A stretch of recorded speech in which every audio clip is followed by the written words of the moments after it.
Welcome, folks. Welcome to another Washington County Public Affairs Forum. I'm Eric Squires, your president. Today we have Kevin Howard from Tualatin Valley Community Television, also known as TVCTV. We air on TVCTV, Channel 21 Comcast, 22 Frontier. We had a last-minute booking that we'll entertain next week, and that is we're going to have the State of the District address from Mike Dyke, the fire chief for Tualatin Valley Fire District. On the 17th, at the risk of shameless self-promotion, my new employer is Hillsborough Empowers Youth. It's a drug-free coalition that I work for, and they're going to be presenting. Jaime Rodriguez and Rachel Hawley will be presenting with that, with me waiting in the wings. Following that, we have Mr. John Hutzler, our auditor. Hi, John. Yay! How about a hand for John? Yeah.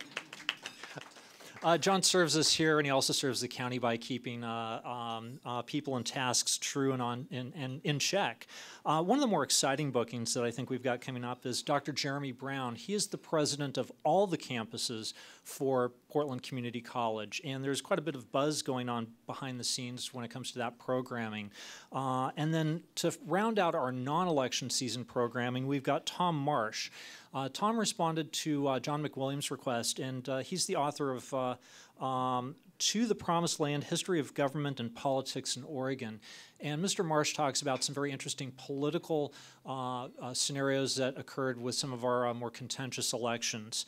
And then following the March 10th program, we'll start kicking off with election season with the programming to be determined. What I'd like to do now is begin the introduction of Kevin Howard. I met Kevin because, well, we're on cable access. In order for me to continue submitting programs on behalf of the forum, I went through cable access training. This saved the forum a lot and also brought the production in-house. And we're doing some things that we did but differently, such as programming that went on cable access goes in long form on YouTube, so we don't cut questions. We let the questions continue on YouTube, but we have strict time slots of 58 minutes, 30 seconds for TVCTV because they've got a station around and we don't.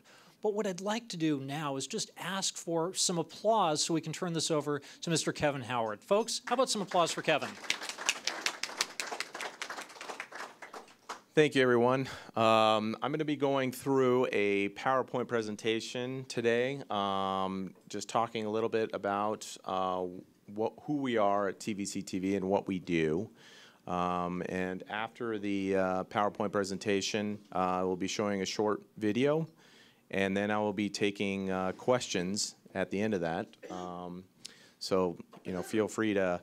You can actually stop me at any time during the PowerPoint and ask questions. You don't have to wait until the end. So if any questions come up, feel free to ask me. So with that said, let's get started here.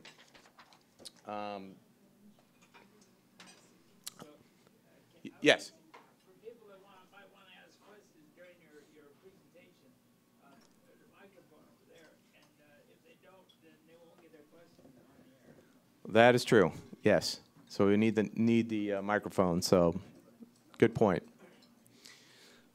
Okay. So let me give you. I'm just going to go through quickly about something a little bit about my background and who I am, just so you know, and then we'll get into the information about TVCTV here. And bear with me. We're having some technical difficulties with the computer here. So. There we go. Tapping the mouse pad.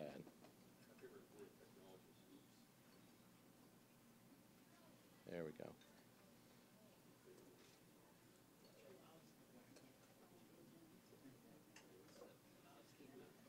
This is embarrassing. Folks, my fault.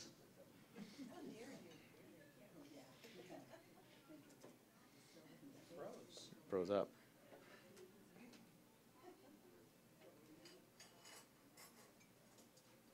Wing it. I'm going to reboot.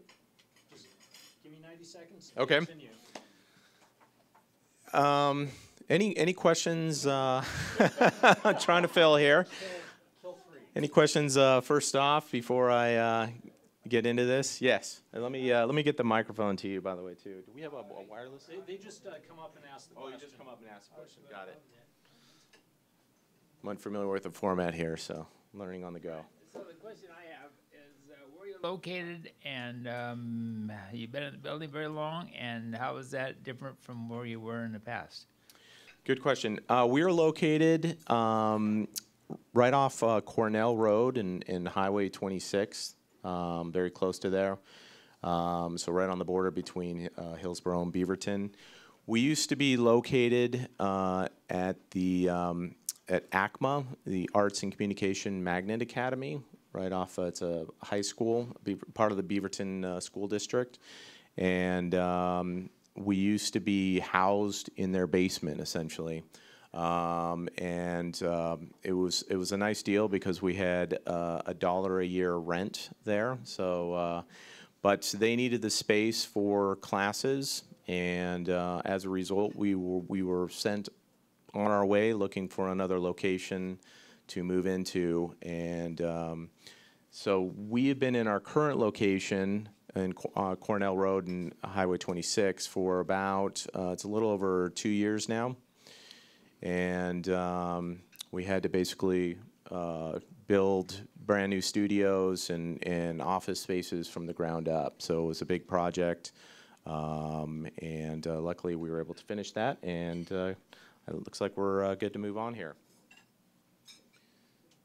Okay. So I went to the University of California in Santa Barbara, graduated in 1995 with a degree in film and media studies. And after that, I worked for several years in Hollywood, California, primarily with 20th Century Fox, doing both film and television work. One of the shows that you might be familiar with is a show called Malcolm in the Middle, which I worked on for a while, as well as different projects jumping around with 20th Century Fox.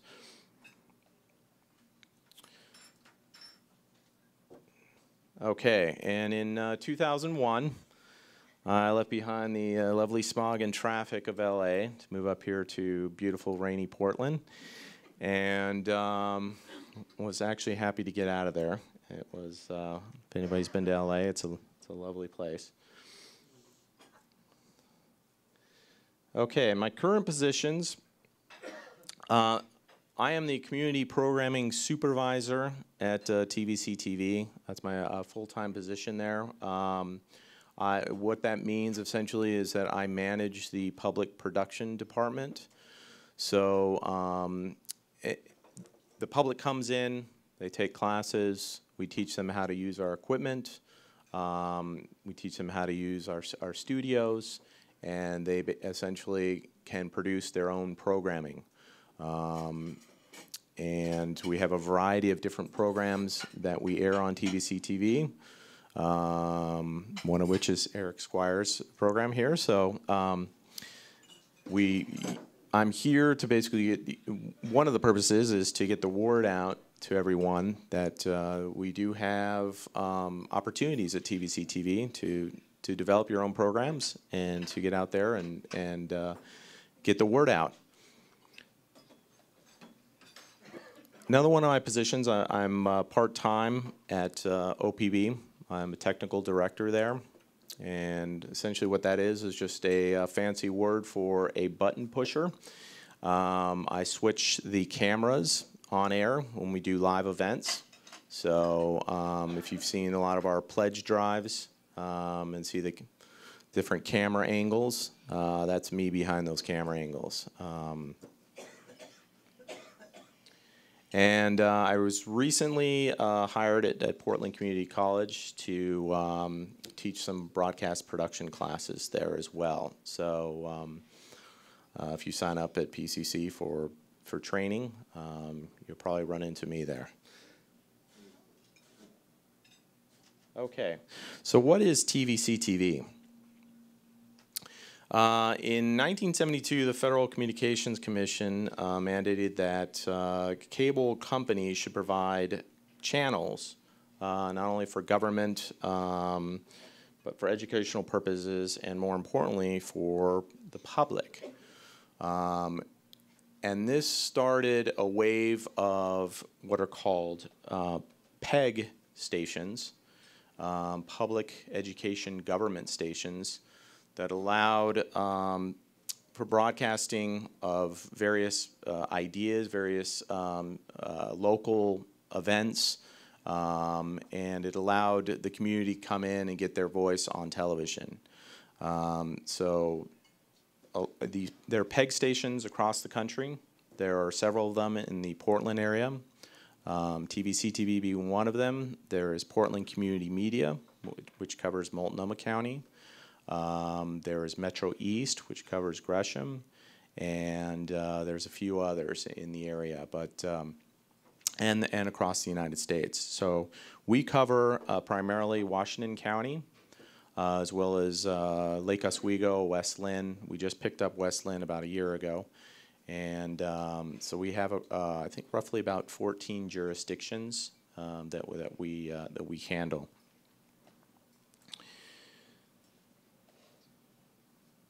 Get this working here. We are governed by the Metropolitan Area Communications Commission, or MAC for short. And MAC is an intergovernmental agency, or an IGA, which is made up of administrators, staff, city commissioners, mayors, city council members, and the like. And they oversee operations at TVCTV. And what MAC does is beyond overseeing what we do at TVCTV is they negotiate with cable operators, Comcast and Frontier, to establish franchise fees and monitor the cable service. So if you're having an issue with your cable service at Comcast or Frontier and are unable to resolve that with them, and they're giving you a hard time and a runaround, then you can come to us, and we'll put our heavy hitters in there and make sure that the situation gets resolved in a timely manner. So, portion of the franchise fees, which you see on your cable bill, if you've ever looked at your cable bill, you'll probably see a $1 franchise fee listed down there with all the other miscellaneous fees. Well, that $1 franchise fee, a portion of that goes to pay for operations at TVCTV. That's what keeps us alive. And we negotiate that with Comcast and Frontier every so often with our franchise agreements to ensure that we receive funding so that we can offer these services to the public. So you can come in and voice your opinions on air. So what do we do? As a PEG station, TVCTV has many functions. We cover local government meetings and various city events. So if you've been flipping through the channels and see some of the city council meetings on air, that's what we cover. We cover all the city council meetings in our jurisdictions. Yes. I was waiting for you to get to that point about the coverage. Why is there no advertising as to when those shows are on? The bottom of this sheet that was on the Facebook page for the forum, it lists the dates. We have sort of rules. Members only get to answer questions. Okay. And basically, questions are directed usually from the mic at the end of the presentation. Okay. Perfect. I'm learning the rules too. So, all right. I'll just answer that question. Essentially, if you're interested in seeing when a particular show is on or a city council meeting is on our website there is a menu that you can search for a particular event or a particular show. And you just go into the search box, type up, Hillsborough City Council meeting, and it will show you all the dates and times that we are going to be playing those meetings on. And I believe that every city also sends out information to the public saying we're on TVCTV on a particular time and date. So if you're interested in seeing those city council meetings, you can tune in those times and dates. Okay, another thing that we have is we have a state-of-the-art studio and professional production gear that the public can access to produce their own shows. We have some really nice facilities and gear. It's very high-quality professional gear that you can come in, we teach you how to use it, and you're able to produce your own shows. So it's a great opportunity. And this is inexpensive training. I have a handout if you're interested in learning television production. I have a handout in the back that talks about our classes. It's this green thing here, and talks about the fees and classes and what you can take to learn in-depth television production. We have a great group of people working at TVCTV, very experienced staff. A lot of them have worked for the local news stations, KGW, Fox 12, the various local news stations, as well as several worked at OPB as well. So, very good resource.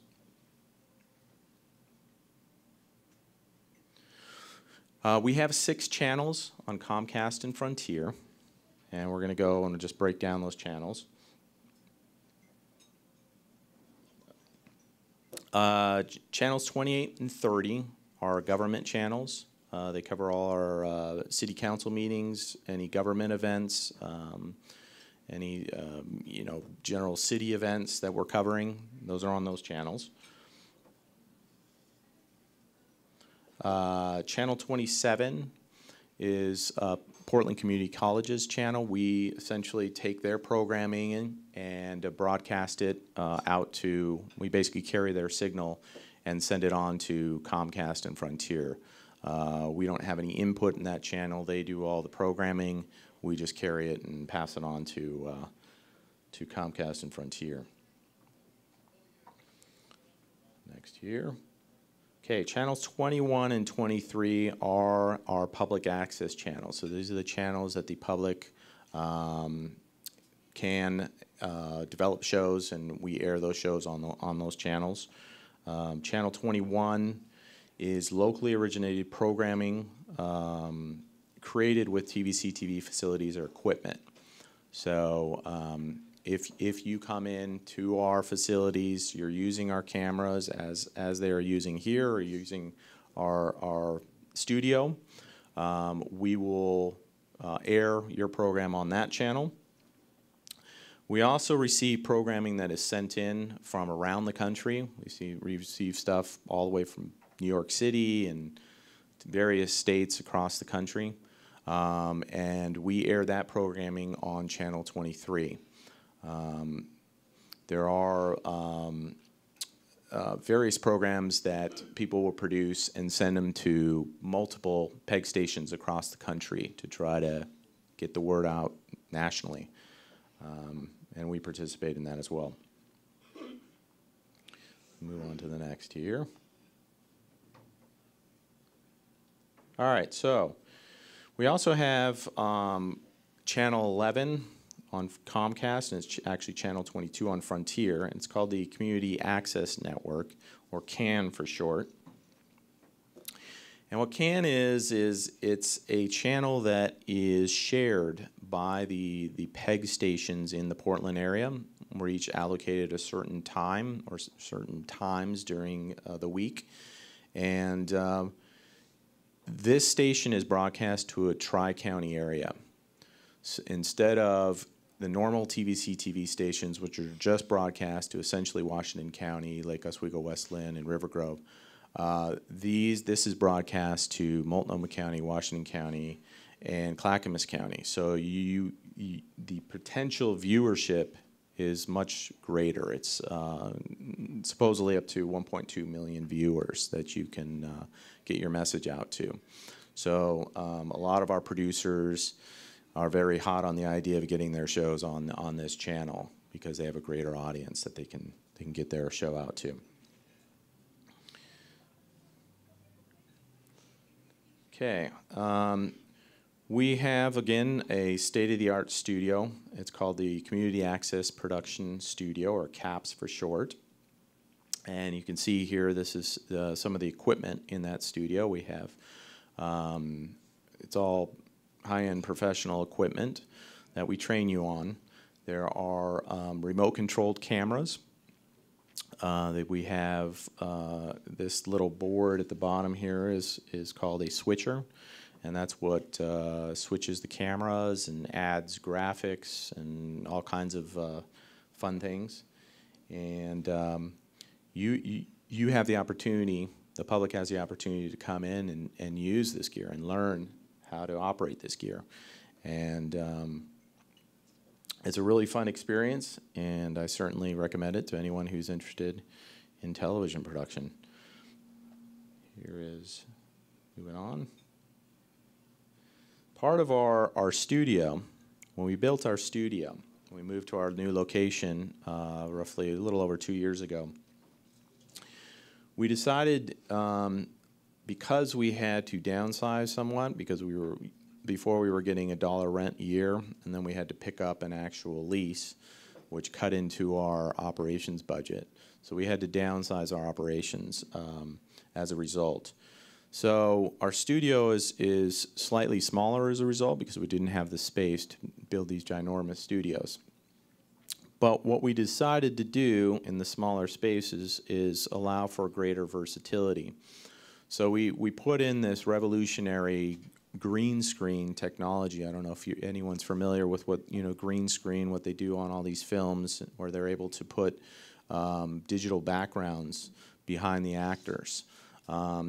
We came in and decided to put in this revolutionary technology,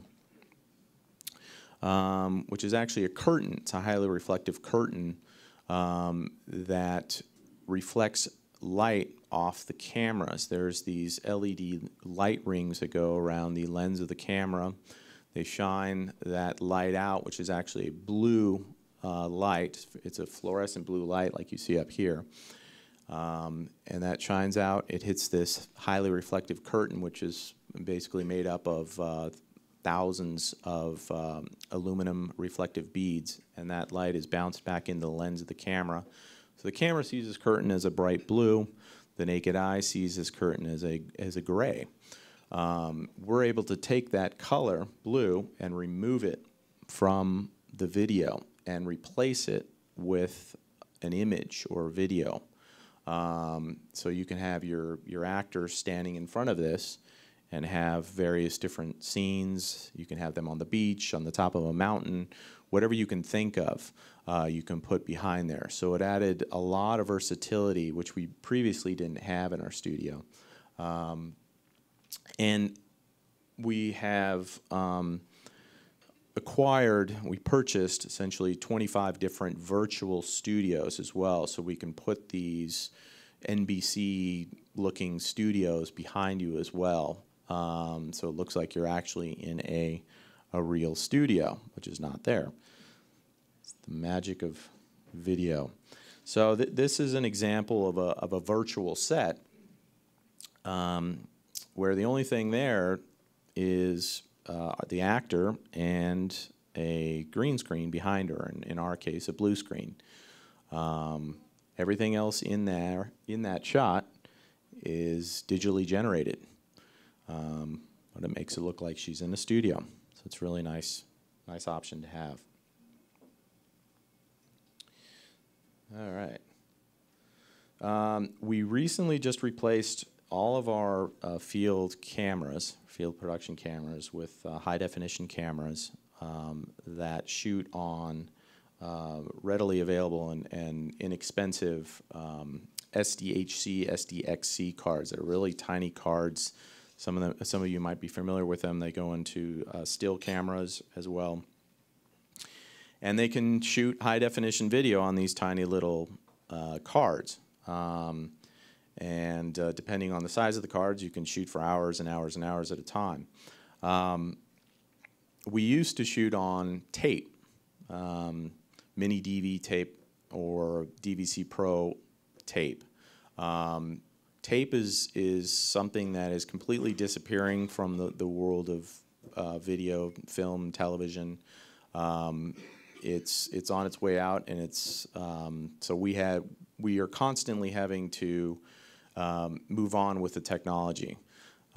Roughly every 3 to 5 years, we have to change out our equipment because the technology changes so quickly that we need to keep up with it and offer what's available at the time. So these are the little cards that it shoots to here. It's really nice not having to deal with tape too. It's kind of a cumbersome process. So we're happy to be moving on. We also offer the public professional lighting gear. Thank you. Which Eric's very happy about, and I am too. We just picked up also some brand new lights for our cameras, which are our LED lights. You can see them up there right next to the case.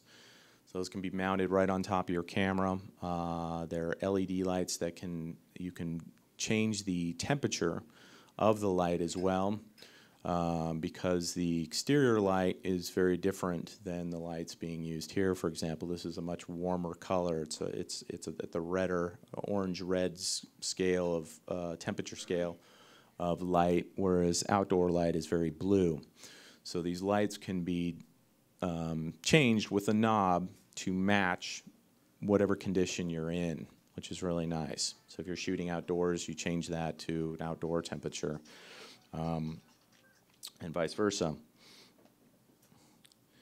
We also offer professional microphones and other audio gear. So we have a lot of different microphones and a lot of different audio recording options. So if you're into audio, it's a great place to come as well. We get a lot of people who are just audio nerds, basically, and they come in and they just want to play with our audio equipment. And that's welcomed as well. We have 6 Apple MacBook Pro laptops, which we call Edit-to-Go's. And the public can check these computers out. And here we go. They are preloaded with Adobe CS6 Production Premium Suite, along with other leading professional editing compositing software. This is the software that we've loaded these things up with is real high-end stuff that's used in Hollywood, and we train you on how to use this. We get a lot of people coming in the door that are not very computer savvy, so we take classes very slowly and make sure that everyone learns at a slow pace and it's not going right over your head. But they're very powerful, so the individuals that want to dive into this stuff and really want to get into doing some amazing high-end work, they're able to do that as well. So we tailor make these classes to hit a wide range of people, anywhere from beginners to people who have a little more experience working with video.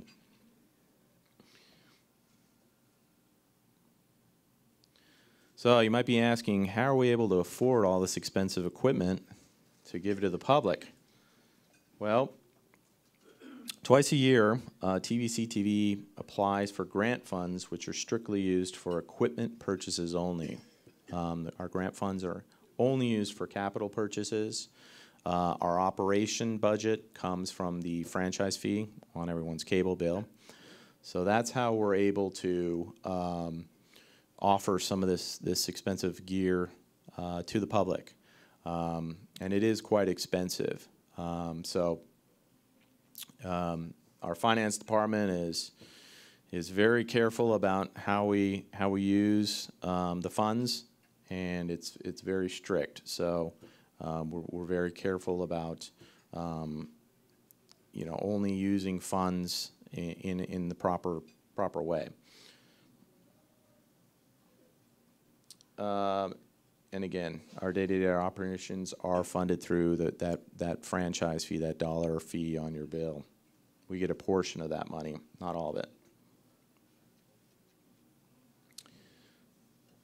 All right, and we offer, again, classes to the public every quarter. If you are interested, there is, again, the handout, the back desk there, you can take a look at. And again, we offer studio production, field production, and editing classes as well.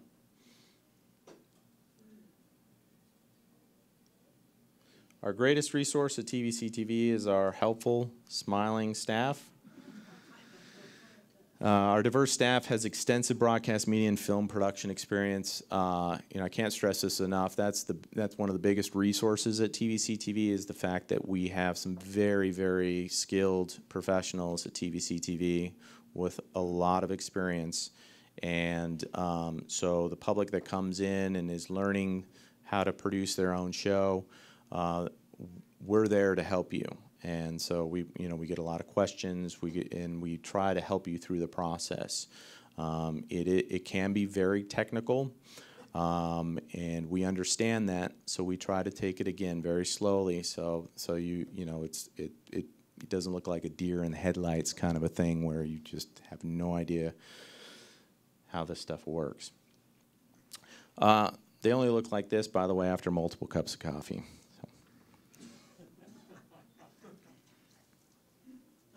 So that's basically my PowerPoint presentation. This is TVCTV's info. Our website is tvctv.org.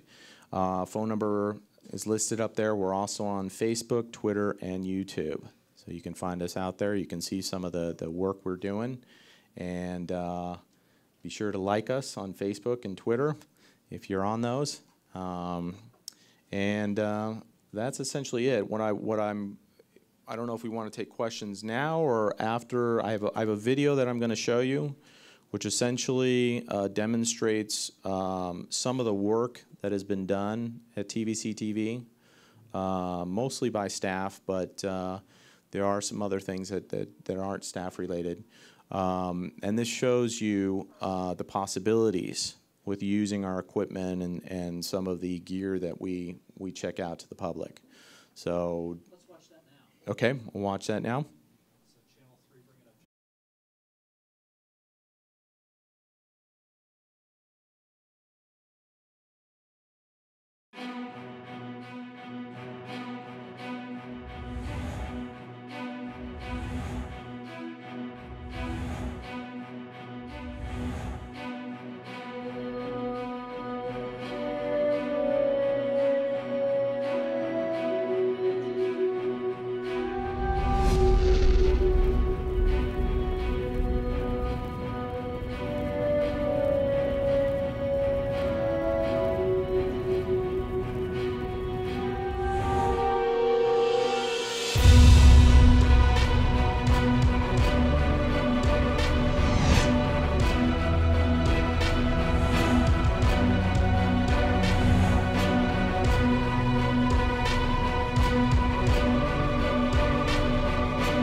Hey, you! You're not authorized to be in this secure area! Oh, no. Oh, no!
Welcome to the new MAC and TVCTV facilities.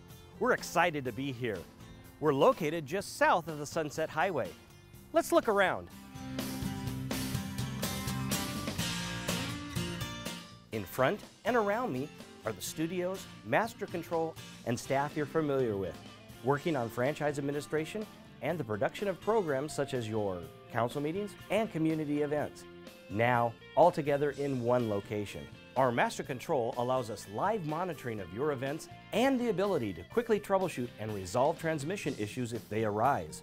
The Community Access Production Studio, or CAPS, gives the public the opportunity to produce their own programs and broadcast them on TVCTV channels.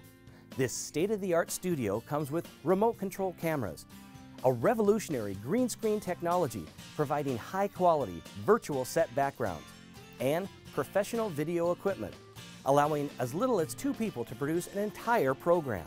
The Production Services Studio was built with energy efficiency and quality productions in mind.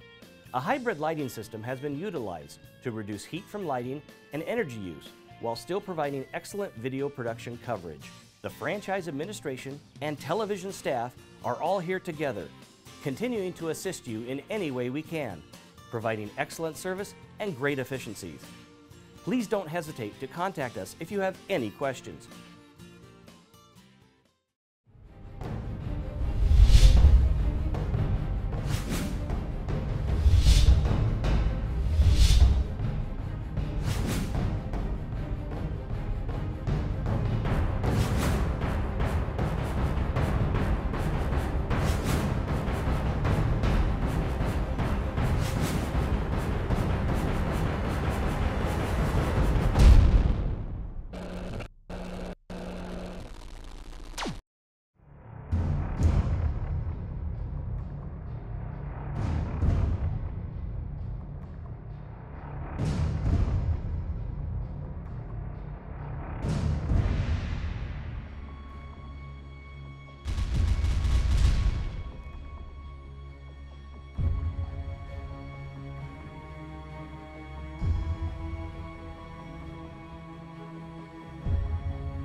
Hillsborough Airport is one of the actually largest small airports in the state of Oregon, and there is no other airport that has a runway that is long enough to host a jet team on the airport.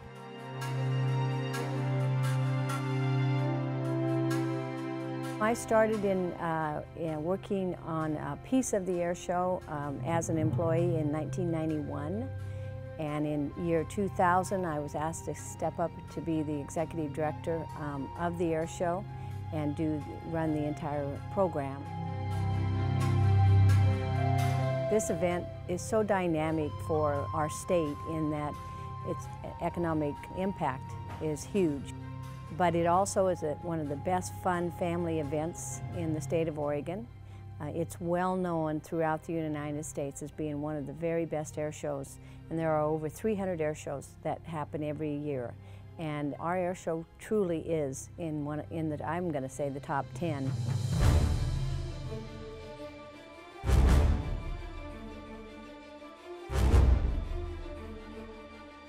I'm the hot pit manager, and the hot pit is the area where the civilian aircraft bring their aircraft in and get fuel and smoke oil and motor oil. The reason we call it a hot pit is because in this location they can have their engines running. Everything outside of this area is a spectator area, and we don't want any engines running. We want no hazard to the spectators. So what they'll do is they'll come in here, get ready for a flight.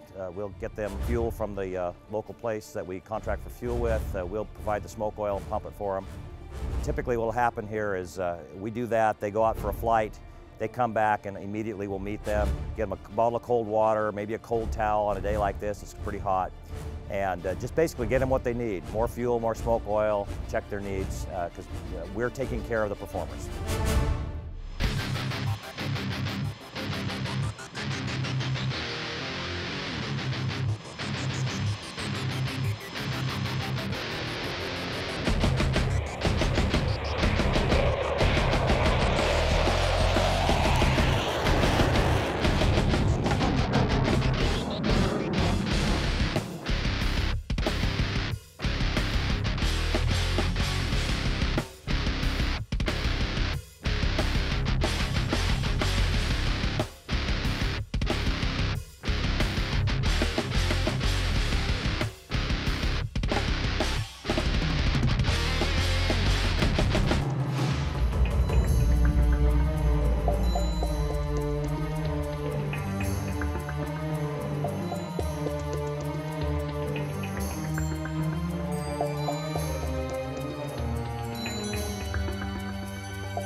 Well, I appreciate you coming in. It was a good presentation.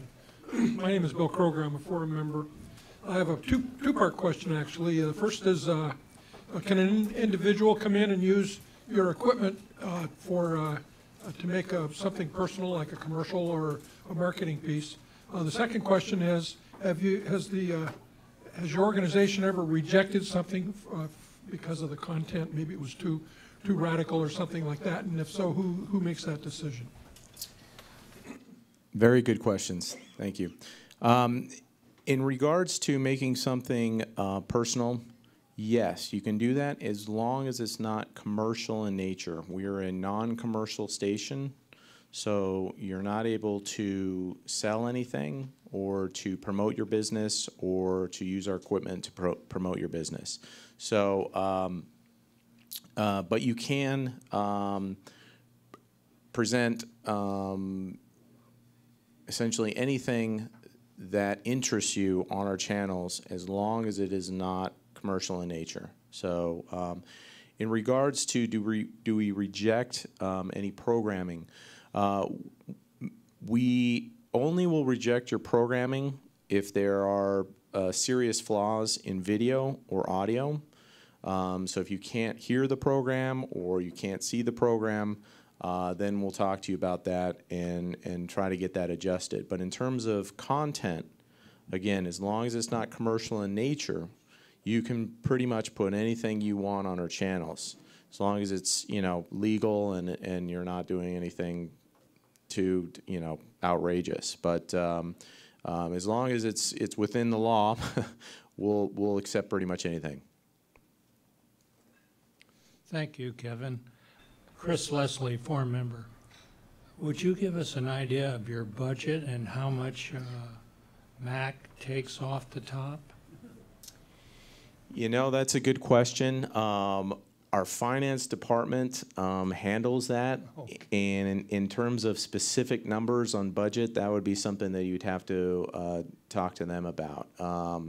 I think it's in the range of $600,000 or something along those lines, but don't quote me on that. That would be a question for our finance. That's above my pay grade. We could have them out here next. Yes. Kevin, I'm going to honor a forum tradition and ask the question on behalf of a non-member guest. So I'm going to read their question verbatim. How do we extract franchise fees for special projects, parentheses like a senior center for Aloha? Whom do we contact? How do we appeal the anticipated no's? Who turns this down? I'm going to paraphrase this for you. Asking you to fund a senior center is not really, you know, within scope of your pay grade. But can you tell me a little bit more about the franchise fees that fund MAC and TVCTV? And if you want to take a stab at this question, please do. Yeah, essentially, so like I mentioned before, we negotiate with the cable providers, Comcast and Frontier, a franchise agreement. And actually, we're currently in negotiations right now with Comcast to renew our franchise agreements. Part of that negotiation is how much money we're going to be able to put on your bill as a franchise fee, which covers our operation costs. You know, Comcast always wants a lower fee, as you can imagine, and we're just trying to keep status quo. We're just trying to keep our doors open to the public so you can access our facility. So we go in and we try to negotiate with them an acceptable figure. Currently, that figure it's $1 on your bill. You'll see it at the bottom of your bill. It's a franchise fee, $1, and we do take a portion of that. We don't take 100% of that. I think some of that goes back to the cities, but we do take our portion in order to fund our operations and keep our doors open to the public. Hi, Phil Nelson, forum member. Curious about demographics on your audience or viewership. Do you have any figures concerning how many people are actually watching programming? You know, that great question. We used to get those figures.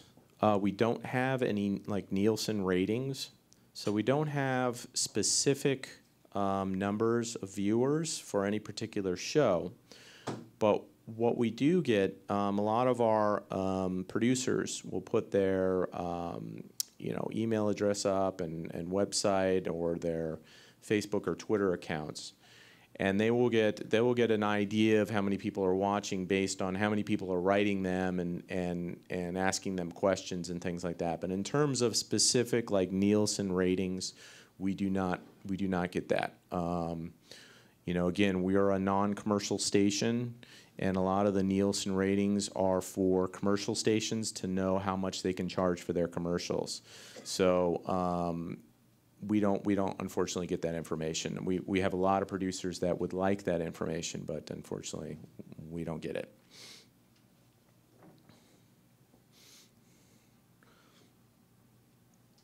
Any other questions?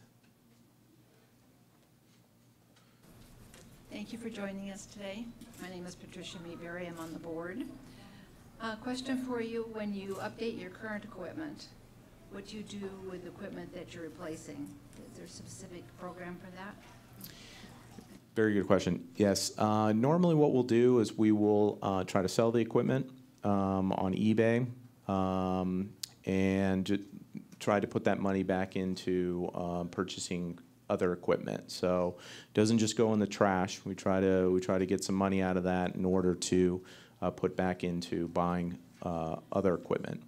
So hopefully that answers your question. We will be putting our old equipment on eBay. I know there are a lot of people that are very interested in it. Shortly, we'll be listing that on eBay to sell, or we'll put it on Craigslist as well to try to recycle that money and put it back into purchasing more equipment. Thank you. Thank you. Kevin, I'm going to take the last question. First, I want to thank you because not only am I, a volunteer here, but I've gone through 2 of the training classes, and TVCTV has been an incredible resource and helped me to do things I never thought. On Mondays, I go home, my head hits the pillow, and I've produced a weekly TV show, thanks to you guys. What I'd like to know is, can you tell me in the crystal ball from where you sit at your pay grade, when is cable access going to provide high definition access for producers such as myself, so I can put this show on without using MPEG-2 compression, and I can spit it out at MPEG-4. In plain English, I want to get it to the people in high def and not standard def. Do you have any idea, or could you just speak to the difference and what changes are coming? Yes, thank you for that. I do and I don't have an idea. Essentially, we currently are in negotiations with Comcast for our franchise renewal. And one of the things that we're asking Comcast for are high-definition channels. Essentially, standard definition is dead.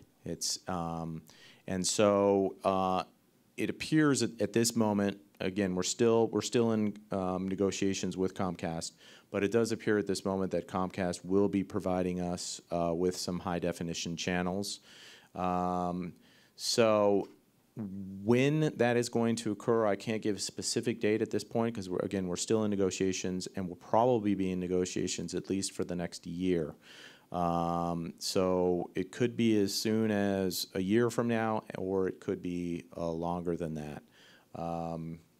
Hopefully sooner rather than later. We're all anxious to get HD channels because a lot of our equipment is high definition equipment. And as Eric mentioned, we're having to take a high definition signal and compress it down to a standard definition signal to broadcast over Comcast and Frontier right now. And we don't like doing that. Compression in our world is a bad word. We don't like it. So hopefully, hopefully within the year, we'll be able to, get into the HD realm. But again, we're still in negotiations. Folks, let's give Kevin a hand for a great presentation. Thank you. Thank you, sir. Thank you. Thanks for being here.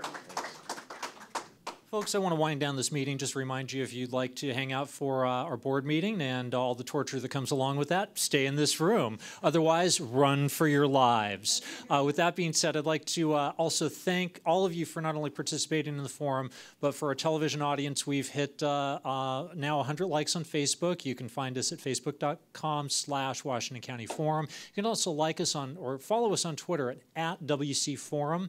And with that being said, I conclude today's forum. Thanks for being here. Bye-bye.